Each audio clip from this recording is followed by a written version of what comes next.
dónde pasará la estrategia del Frente Amplio de cara a la elección de octubre? ¿Qué impacto puede llegar a tener el caso de Caram en la Intendencia de Artigas? De varios temas estaremos hablando esta noche con el coordinador de campaña del candidato Yamandu Orsi. Estoy hablando del senador Alejandro Sánchez. Bienvenidos, bienvenidos. Así comienza Lado B.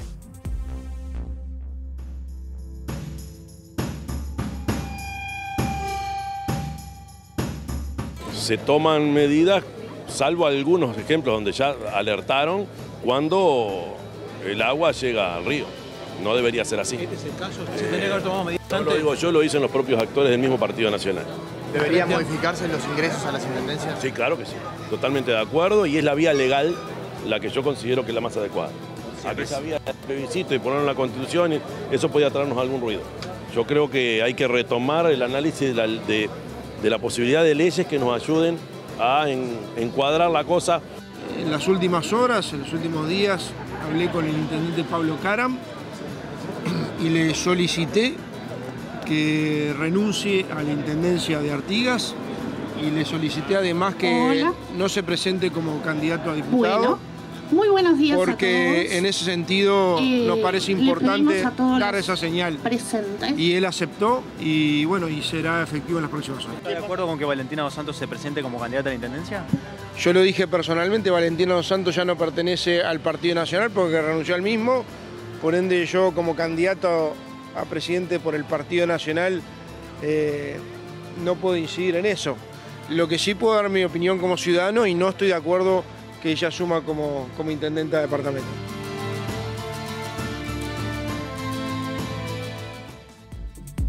Y de varios temas de actualidad estaremos hablando esta noche en vivo, aquí en Lado B, en la pantalla de TV Ciudad, precisamente con el senador del MPP, Frente Amplio, Alejandro Sánchez, y además coordinador de campaña del candidato Yamandu Orsi. ¿Cómo andás? Bienvenido, un gusto estar por acá. Buenas noches, un gustazo estar acá. Perdón porque estoy un poco afónico. Ajá.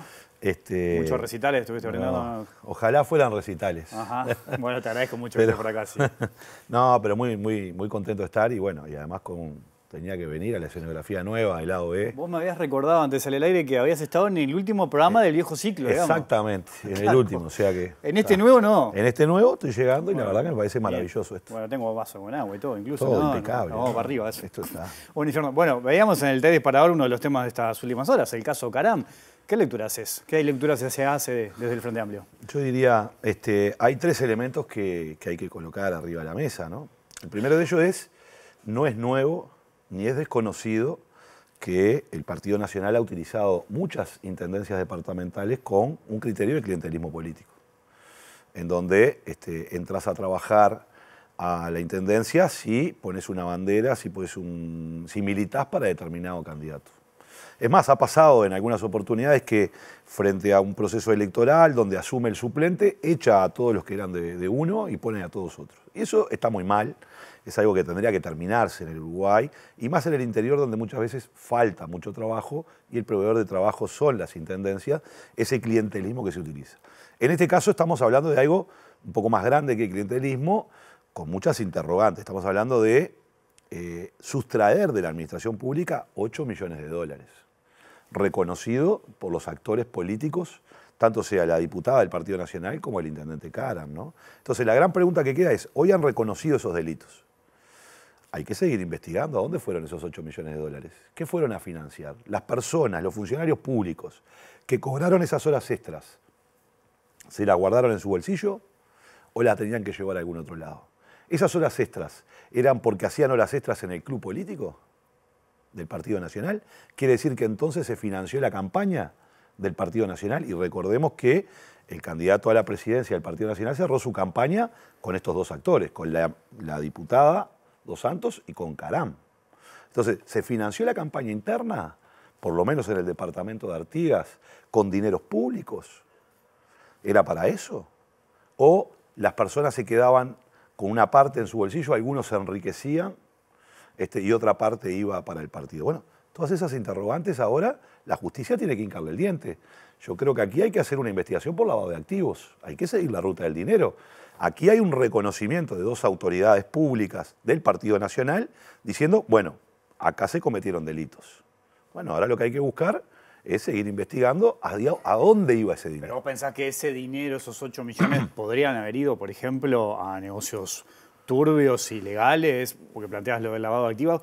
En esa línea fue, por ejemplo, el ex fiscal de corte Jorge Díaz, que el otro día en M24 también mencionó lo mismo. Y porque en realidad, más allá, independientemente de que sea turbio, lavado de activos lo que implica es se utilizaron fondos públicos con fines espurios. Eso es lavado de activos. ¿Para qué fueron? Si fue para el enriquecimiento de algún jerarca, porque te decía, te doy tanta...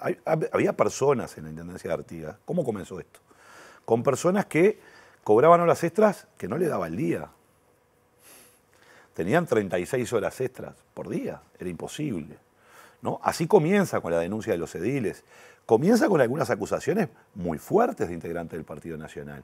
El alcalde de Bella Unión, Creseri, ha dicho en la Junta Departamental de Artigas que él fue convocado a la Torre Ejecutiva cuando él empezó a cuestionar al intendente Caram por algunos de estos elementos y fue convocado a la Torre Ejecutiva en donde se le increpó por la actitud que tenía y se le advirtió que Caram estaba blindado y no se lo podía tocar. Es decir, que la Torre Ejecutiva, la Presidencia de la República, donde estaba el candidato Delgado, estaba al tanto de estos elementos porque había personas que estaban denunciando, incluso en este caso el alcalde, que es del Partido Nacional. Ahora, ¿cómo tomás? Porque lo veíamos recién. El candidato Delgado le pidió que no fuera electo diputado, que no se presentara en la lista, y le pidió también que renunciara, ¿no? Después la Corte Electoral lo termina inhabilitando, pero ¿cómo tomás esas declaraciones o esa reacción desde el Partido Nacional? Bueno, primero recula en chancletas, ¿no? El candidato a la presidencia, Álvaro Delgado. Segundo, dice lo que es de perogrullo. O sea, cualquiera que lee la Constitución sabe que cuando te procesan, tú estás inhabilitado para un cargo público, porque tenés la ciudadanía suspendida. Por tanto, Delgado no pidió nada. Acá lo que pasó es que Caram tenía que cumplir lo que tenía que cumplir y luego la Corte Electoral todos sabíamos que iba a tomar esa decisión. Entonces, Delgado sale a tratar de, bueno, poner una pantalla de humo diciendo le estoy exigiendo esto. Yo le pediría a Delgado y al Partido Nacional que sean claros y que establezcan que el Partido Nacional no permitirá que estas dos personas compitan en mayo.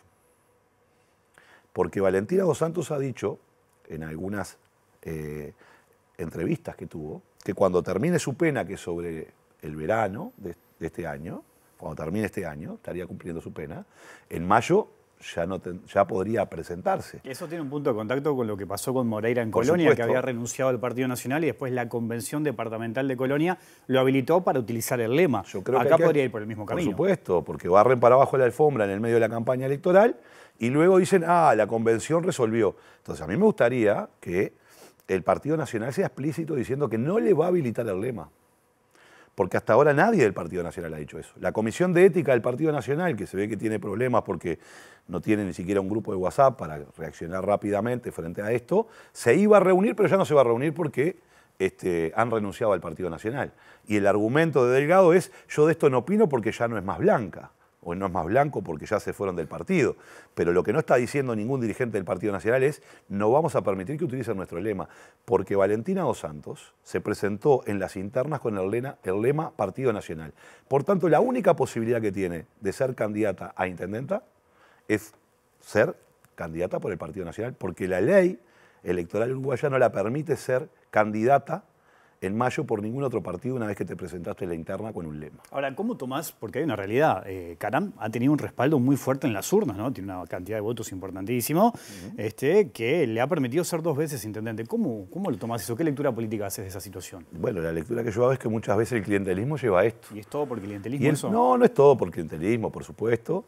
Pero bueno, hoy acá hay cosas juzgadas. Hay un reconocimiento de Caram en un departamento que tiene enormes problemas de trabajo, que tiene niveles de pobreza muy alta, y un reconocimiento de que en realidad su administración, la administración del Partido Nacional, sustrajo o permitió que se sustrajeran 8 millones de dólares. ¿Vos creés que se juega con la necesidad de la gente?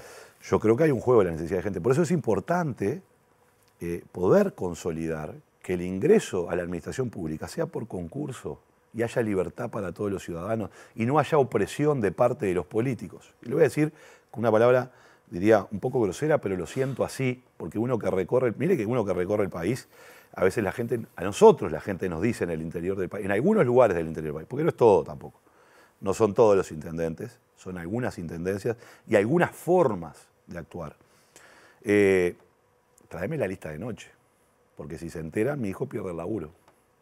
El voto silencioso que se da muchas veces en muchas localidades se debe a esto. Mirá, yo desde que puse la bandera del Frente Amplio no me viene la barométrica. Entonces, eso pasa.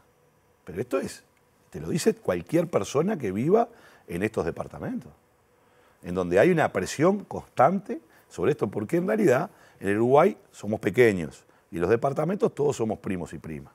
Y entonces siempre tenés algún pariente, algún familiar que trabaja en la Intendencia y que tiene este temor a perder ese trabajo por la inestabilidad que genera. Entonces, si nosotros blanqueáramos esta situación y protegiéramos a nuestros ciudadanos para que no tengan que alcahuetearle a un político para conseguir trabajo, porque no hay cosa peor que tener que llevarse bien con un político, poner la bandera de un partido político, hacer campaña por un partido político, ir al acto de un partido político para que a ver si capaz consigo trabajo o incluso si capaz vienen los servicios públicos.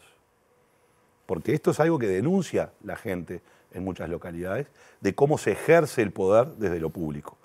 Y eso está muy mal. Y por tanto lo que tenemos que hacer es construir leyes que permitan darle libertad a los ciudadanos para poder expresarse libremente y no tener estos miedos. Y para eso el ingreso a la función pública por concurso tiene que ser ley. Bueno, ahí, por ejemplo, Fuerza Renovadora salió a manejar la posibilidad de que se proyectara nuevamente, ¿no?, la iniciativa del exministro Adrián Peña. ¿Cómo lo toman ustedes eso? Bueno, es una iniciativa que nosotros presentamos durante 15 años. Es muy fácil, hay que ir a las actas del Parlamento y en cada rendición de cuentas se presentó esta iniciativa y nunca contó con los votos de blancos y colorados. Por suerte, después Peña logró convencer a sus compañeros legisladores del Senado, del Partido Colorado, de que lo acompañaran, pero no acompañó el Partido Nacional. Y por eso no tuvo los votos, porque tiene que tener 2/3 de votos de ambas cámaras para que se le pueda aplicar a los gobiernos departamentales porque tienen autonomía. Y yo creo que en este tema es un tema en donde hay que legislar, porque creo que cualquier ciudadano, no importa en qué parte del país viva, siente que tiene derecho, sus hijos tienen derecho a tener un trabajo público si se lo ganan en buena ley. ¿Y ese proyecto sería el ideal? Bueno, yo creo que ese es un proyecto que podría avanzar. Después hay discusiones leguleyas, porque si un proyecto fue rechazado, se puede volver a presentar en la misma legislatura o no, pero acá hay un problema político.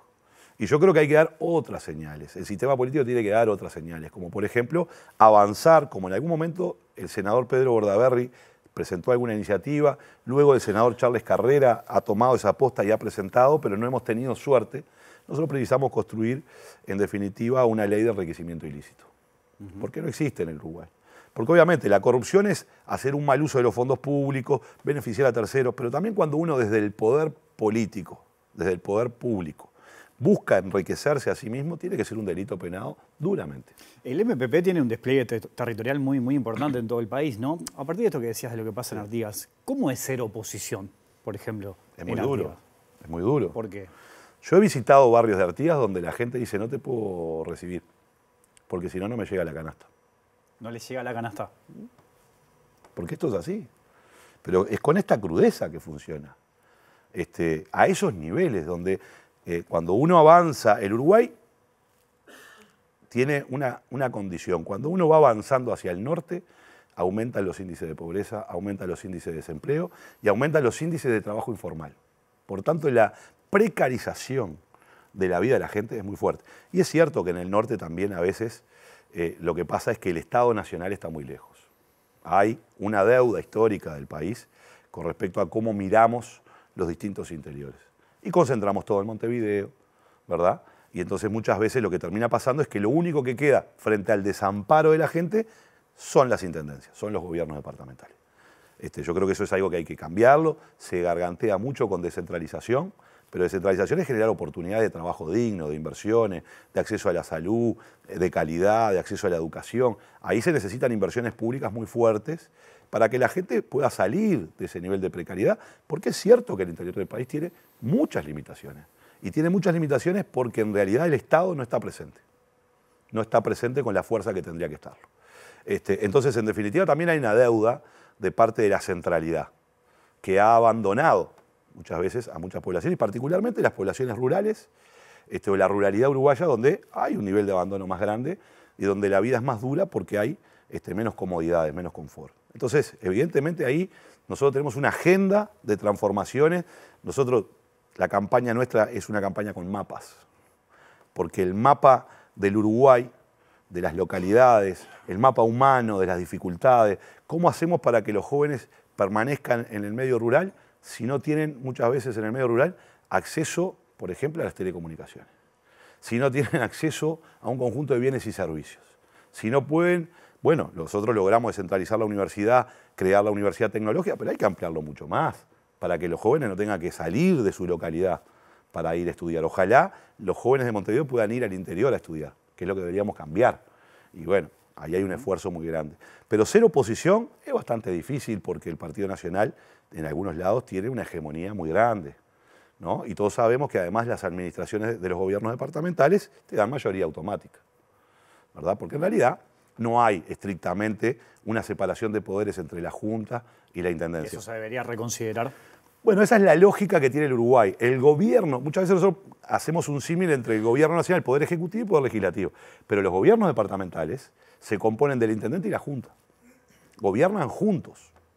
Entonces, claro, le da mayoría automática porque el partido que ganó tiene que poder gobernar. Y yo creo que eso no está mal.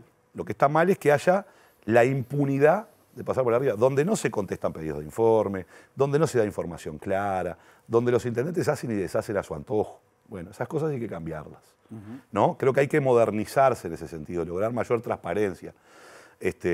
Y creo que, si bien ha avanzado mucho, yo creo que el Congreso de Intendentes ha sido una gran herramienta para poder articular políticas. Recordemos lo que era antes, las intendencias no le pagaban la cuenta de UTE, eso se ha regularizado, se ha trabajado. La guerra de patentes que se logró resolver. Si hemos hecho muchos avances, tampoco es... A mí no me gusta esa idea a veces que se construye desde la centralidad del Montevideo educado y civilizado y la barbarie que está del otro lado, porque eso es falso. Ahora, pensando en octubre, ¿no? En la campaña, es cierto que hay distintas campañas, porque el Frente Amplio tiene la campaña de los sectores y después está la campaña de la fórmula en sí, Exacto. ¿no? Sos coordinador de la campaña del candidato Yamandu Orsi. ¿Por dónde va a pasar la estrategia? Hay 3 campañas. ¿Hay una más? La de los sectores, la del Frente, sus comités de base, bueno, está bien. sus movimientos, y la de la fórmula, ¿no? Que las 3 se interconexionan. Yo tengo que tratar de articular esas 3 campañas. Que esas 3 campañas estén sincronizadas, sean colaborativas, cada una en su ámbito. Eso hay que hacerlo. Nosotros vamos a una campaña de mucha capilaridad, de mucha presencia en el territorio, de mucha recorrida, de mucho diálogo y de mucha escucha. El primer lineamiento que dio Yamandu de cara a la campaña, y es uno de los ejes importantes, es el lineamiento de que nosotros vamos a hacer una campaña centrada en los problemas de la gente y no en los problemas de los dirigentes. Nosotros no vamos a ingresar a una campaña electoral en donde lo que parece es que el problema de cómo están, cómo se visten, cómo se dejan de vestir, qué dicen, qué dejan de decir y cuáles son los humores de los dirigentes que son candidatos. No, ese no es el camino. Los problemas de la gente que necesitan cambios y transformaciones, tenemos que poder expresarlos. Para eso hay que ir a escuchar. Hay que ir a escuchar los problemas de la gente. Tener un diagnóstico y tener propuestas, dialogar con nuestra sociedad. Por eso la idea de una campaña con mapas. Segundo, el gran concepto para poder dar transformaciones es unir al Uruguay. Hay que unir la ciudad con el campo, hay que dejar de permitir que se construyan esas grietas o esos intentos de separaciones que son artificiales. El mundo rural, que es muy importante para un país agropecuario, requiere de un conjunto de servicios y de acciones que están en las localidades. Y el peso que tiene en el empleo que genera tanto el sector primario como el sector secundario de la agroindustria está relacionado en las distintas urbanidades. ¿Por qué? Porque si yo tengo soja, tengo maíz y tengo producción agrícola, necesito talleres mecánicos para arreglar lo que sucede con el transporte. Es decir, se genera un conjunto de puestos de trabajo que están asociados a eso. Primero, el Uruguay tiene además el desafío de crecer para poder financiar la deuda social que tenemos. Y por tanto hay que apostar a hablar del país, del trabajo y de la producción. Entonces, este es el lineamiento, unir. Unir en el sentido de que para poder resolver muchos de los problemas que tenemos, necesitamos tener una base de apoyo en la sociedad que acompañe estas transformaciones.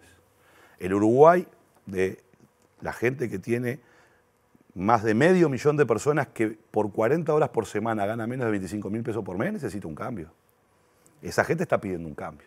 No está preocupada por cómo se peina Ojeda o cuál es el humor de Delgado. Lo que está preocupado es cómo vamos a generar las condiciones para que el Uruguay genere empleo de calidad, protección de los trabajadores, buenos salarios y que le permita de alguna manera sostener a su familia porque no llega a fin de mes. Ahora, conectado con eso, hay distintas lecturas de estrategias de campaña. Muchas veces dicen, bueno, el candidato debe anunciar quién será su ministro de Economía, Sí. debe anunciar quién será su ministro del Interior, que son dos temas que preocupan. ¿Cómo va a ser eso? ¿Lo van a anunciar o no? Una de las líneas muy importantes de Yamandú es nosotros tenemos que seguir avanzando con mucha humildad. Nosotros todavía no tenemos el gobierno. Queremos ganar el gobierno y ojalá lo pudiéramos ganar en primera vuelta, pero todo parece indicar que estamos en una campaña y en una situación en donde hay cierta paridad y va a ser muy competitiva y probablemente tengamos que ir al capítulo de noviembre de cara a un balotaje. Por tanto, nosotros vamos con esta misma humildad, diciendo tenemos un conjunto de propuestas para cambiar el país, tenemos equipo y tenemos elenco que lo puede llevar adelante, tenemos una fórmula muy potente para ganar una elección y para transformar el Uruguay, una fórmula complementaria.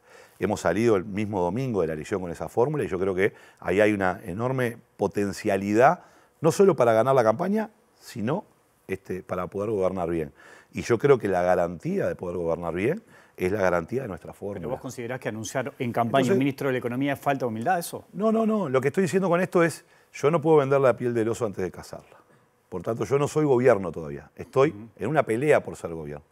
Quizás puede ser interesante nombrar al ministro de Economía, puede ser parte de una estrategia. Yo me acuerdo, y vos también, cuando Tabaré Vázquez allá en Washington anunció que Astori iba a ser su ministro de Economía, Claro. Y muchos analistas dijeron, bueno, ahí casi que aseguró el triunfo del Frente Amplio. Bien, pero en ese momento también el Frente Amplio nunca había gobernado a nivel nacional. Era un contexto distinto, Era un veníamos de contexto una crisis diferente. también, es cierto eso. Y veníamos de un contexto muy difícil de crisis y el Frente tenía que generar determinadas señales importantes de cómo iba a gobernar, porque también se construía el esquema de Cuco, que ahora tenemos varios construyendo Cuco, ¿no? Porque dice, ay, si gana el Frente Amplio, es Venezuela y es no sé cuántas cosas más, que nada tienen que ver. El Frente Amplio tiene 15 años de gobierno, en 15 años de gobierno cometimos muchos errores y por eso perdimos el gobierno. Y aprendimos de los errores que cometimos. Nosotros no volvemos a hacer más de lo mismo, porque si no, no hubiésemos aprendido nada. ¿Qué sería no hacer más de lo mismo? Bueno, nosotros aprendimos que, en definitiva, gobernar muchas veces te puede llevar a la soberbia de pensar que las propuestas que estás haciendo son las mejores y que cuando tenés críticas de la sociedad y cuando hay reclamos de la sociedad y cuando la sociedad te grita algunas cosas, pensás que son palos en la rueda y no la escuchás. Las demandas de la sociedad hay que escucharlas. Para eso precisás humanizar la política también. Porque el dilema de en cualquier pueblo del interior o cualquier barrio de Montevideo, que los gurises van a la escuela y llegan a la escuela con los pies llenos de barro y los pies húmedos, porque en realidad no hay asfalto en esa calle, es una historia de ese barrio, de esa familia que tiene nombre y apellido y tiene derechos vulnerados. Ese problema en una oficina pública es un expediente. ¿Y qué expediente es más importante, el que está arriba o el que está abajo? Entonces, el segundo componente de humanizar la política es no se puede gobernar si no se está en el territorio, si no se está escuchando las demandas de la gente. A veces el ejercicio del gobierno te puede llevar a la soberbia y bueno, y vos pensás que en definitiva todo lo que estás haciendo está bien, pero el principio que tiene que ordenar a un gobernante es el principio de la realidad. ¿Qué está pasando en el territorio? Por eso lo de los mapas. Entonces, yo creo que ahí hay errores del Frente Amplio cometido. En seguridad tuvimos muchas dificultades para atenderlo. En el último gobierno perdimos 50.000 puestos de trabajo. Habíamos creado 300.000, pero perdimos 50.000. Y parecía que no reaccionamos frente a esa realidad. Bueno, entonces el gobierno tiene que estar muy atento a lo que pasa en la región y en el mundo.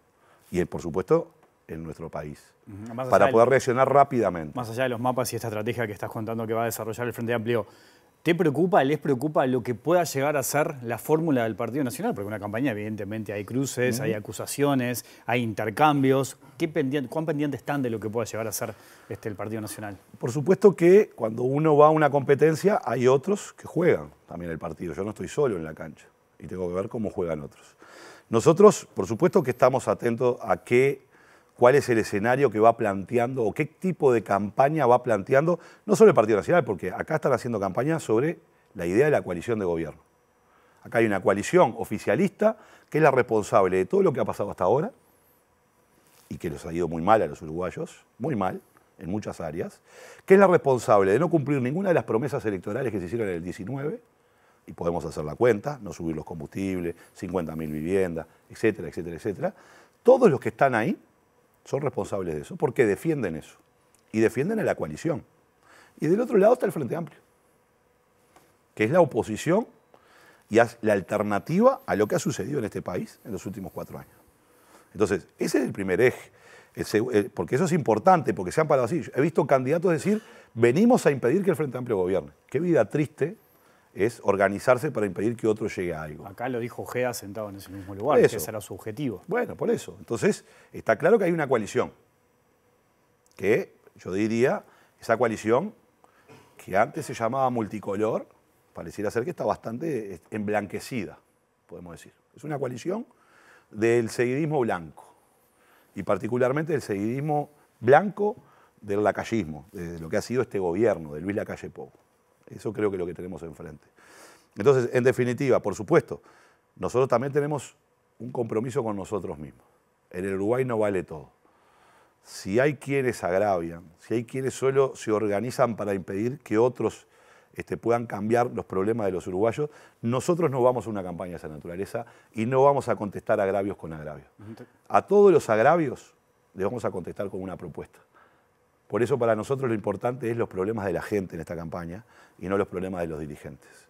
Entonces nosotros no vamos a responder a agravios ni vamos a hacer este eufemismo que tienen algunos publicistas que es campañas negativas, le dicen.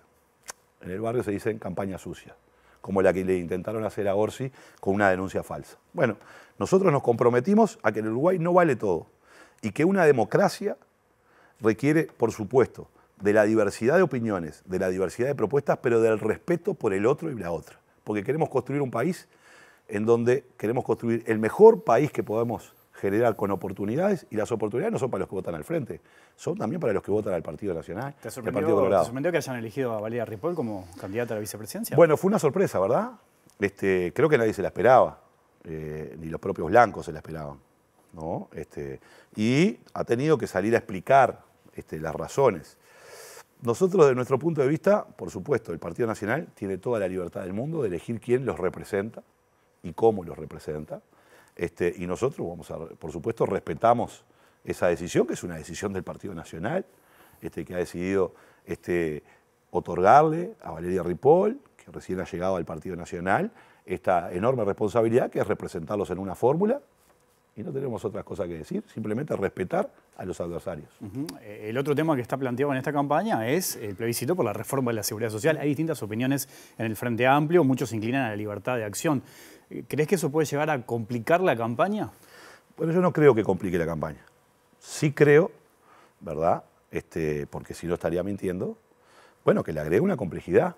Porque cuando uno tiene diferencias en las opiniones dentro de una fuerza política como el Frente Amplio, evidentemente, a la hora de organizar, de pensar una campaña, esto genera una complejidad. Pero creo que no es un obstáculo insalvable y creo que tampoco es tan novedoso. Desde mi punto de vista, el Frente tiene que seguir avanzando en esta dirección, de tener libertad de acción, de no imponerle a nadie hacer lo que no quiere hacer, ¿verdad? Entonces estamos quienes creemos que el camino no es la papeleta, por los contenidos de la papeleta, por cómo está diseñado, y porque no creemos que sea un cambio en la Constitución lo que haya que hacer.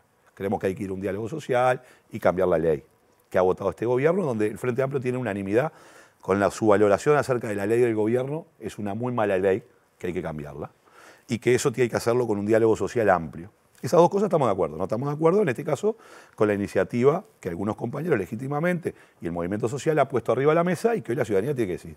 Para mí la libertad de acción es el camino que tenemos que elegir y no es novedoso, porque ya en las elecciones pasadas, quien fue gobierno es el Partido Nacional, fue libertad de acción, porque había una iniciativa de reforma constitucional del Guapo Larrañaga que Luis Lacalle Pou no acompañaba. Y explícitamente dijo que no acompañaba.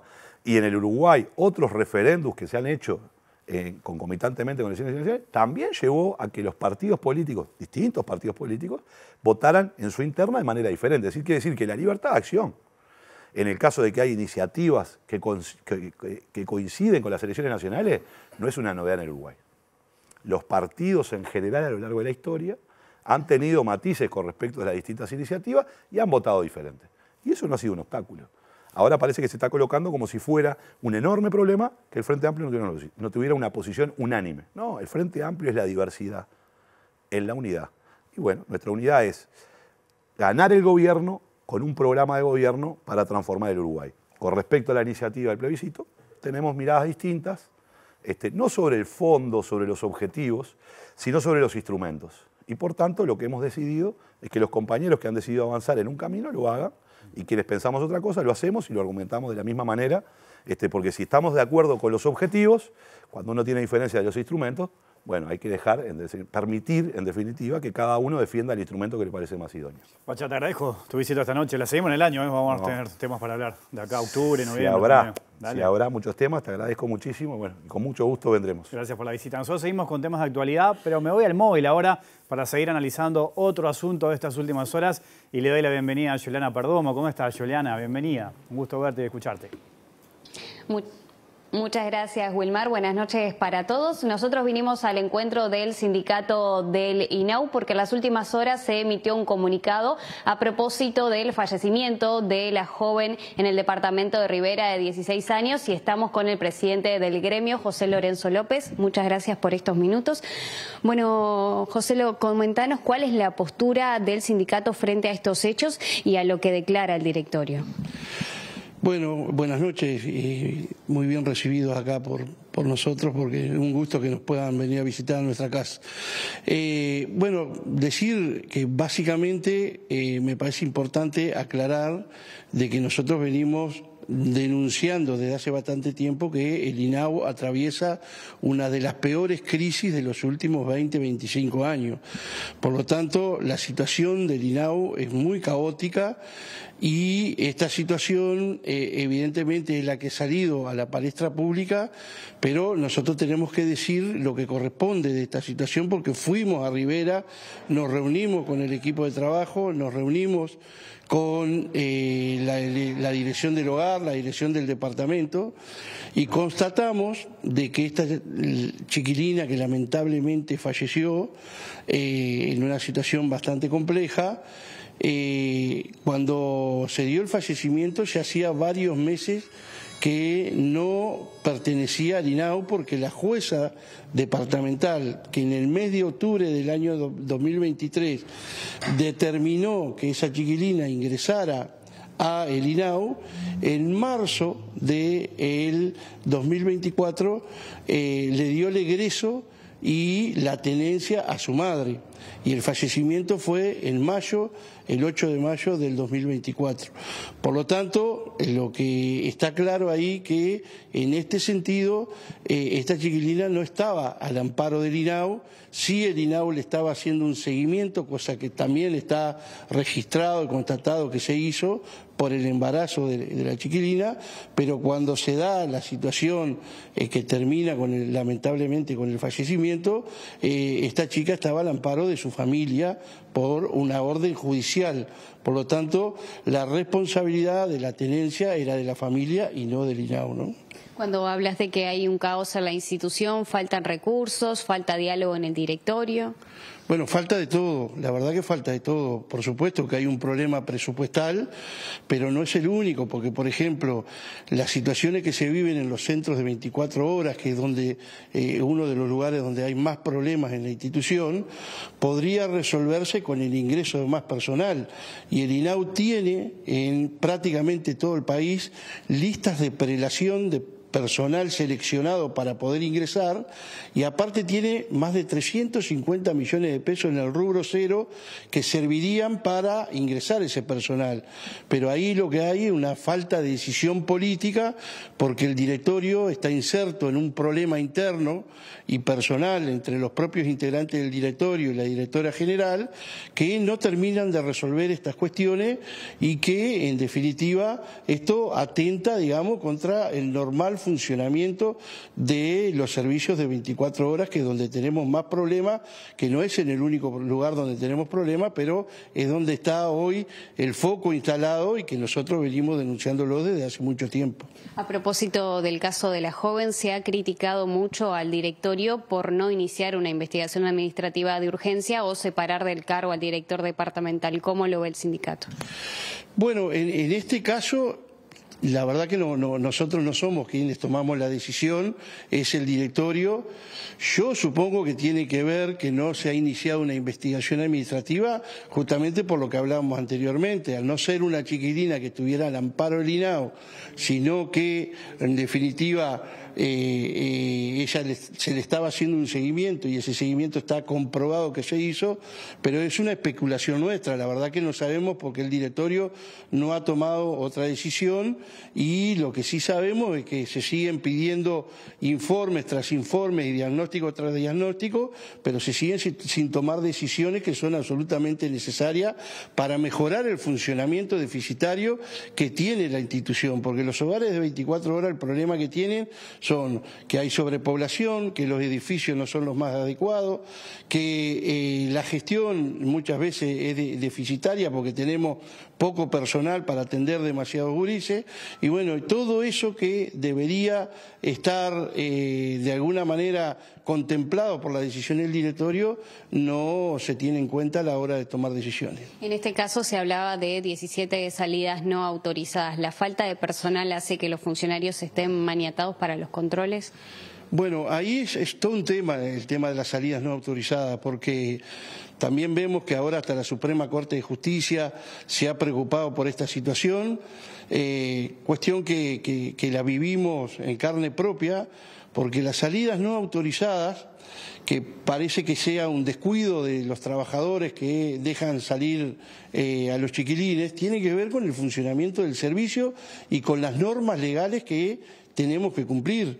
El Código de la Niñez y la Adolescencia establece claramente de que cuando hay un adolescente por amparo en la institución, los trabajadores no podemos obligarlo a estar contra su voluntad en la casa donde se lo está atendiendo. Si lo hacemos, podemos tener consecuencias legales. Hay una situación muy puntual de hace pocos meses atrás, acá en Montevideo, donde ante una reiterada salida no autorizada de una adolescente, a una directora se le pidió que tomara medidas, la directora hizo caso a las autoridades, se cambió el turno, empezó a trabajar de noche para tratar de contener a una adolescente, le trancó la puerta y fue separada del cargo por haber hecho y contravenido lo que dice el Código en la Niñez y la Adolescencia.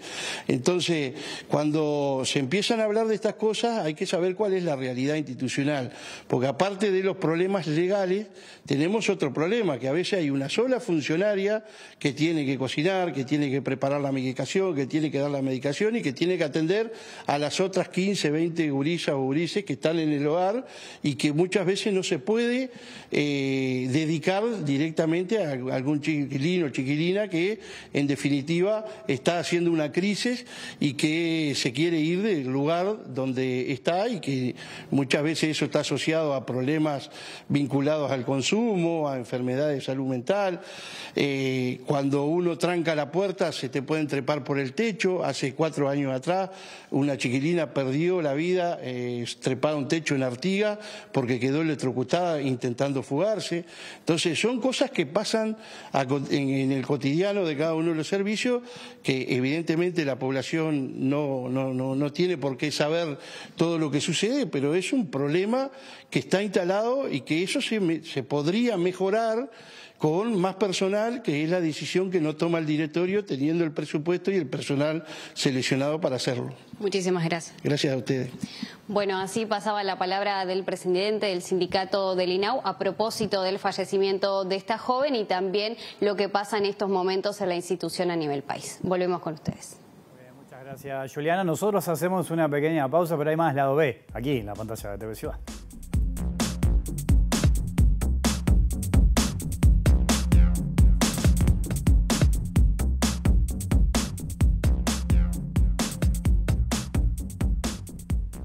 Y en el cierre de lado B les propongo hacer un repaso por las noticias destacadas de esta jornada. Yo acabo de recibir la comunicación vía WhatsApp del ex intendente Pablo Caram comunicando su voluntad de renunciar al Partido Nacional. La Comisión de Ética se iba a reunir, me habían comunicado esta misma tarde. Obviamente que frente a esta renuncia no tiene sentido hacer análisis de una situación porque ya él, a partir de este momento, no va a pertenecer más al Partido Nacional. Luego de que la Corte Electoral resolviera inhabilitarlo y también a su sobrina, la exdiputada Valentina Dos Santos, asumirá como intendenta Elita Volpi, la tercera en la línea de sucesión de la comuna. ¿Pero qué se conoce de esta funcionaria? De profesión escribana y también dirigente nacionalista, es investigada en un caso de estafa millonaria. En diciembre de 2020, el fiscal del caso ordenó el archivo de las actuaciones para Volpi y otra escribana que realizaron la secesión de derechos de herencia de la víctima a favor de la condenada y testaferros. El abogado solicitó en su momento al juzgado penal de primer turno de Artigas que reviera el archivo y el magistrado actuante determinó que otro fiscal analizará el accionar de las profesionales que participaron en las escrituras de los bienes. Este escándalo que estamos viviendo en el departamento de Artigas, de alguna manera replantea la necesidad de darle prioridad en la Comisión de Constitución y Código del Senado a dos proyectos, entendemos, que son claves para avanzar en materia de transparencia en la gestión pública. Uno de ellos tiene que ver con un proyecto presentado en el año 22, que no ha sido tratado en la Comisión de Enriquecimiento Ilícito, que precisamente plantea el hecho de que cuando se constata una situación de enriquecimiento patrimonial de una persona que ocupa un cargo, ya sea electivo o ejecutivo, en función del uso de su cargo, bueno, que efectivamente esto constituya un delito penal y que sea agravado con una pena a establecerse en el proyecto. Una excelente compañera de fórmula, una profesional muy especializada, muy dedicada al tema adicciones a las drogas y familia, que son dos de los pilares de la campaña y de la propuesta de Cabildo Abierto desde el primer día, desde siempre. En adicciones y en familia, la doctora Quintana es especializada, ha trabajado toda la vida en eso, trabaja hoy en esos temas.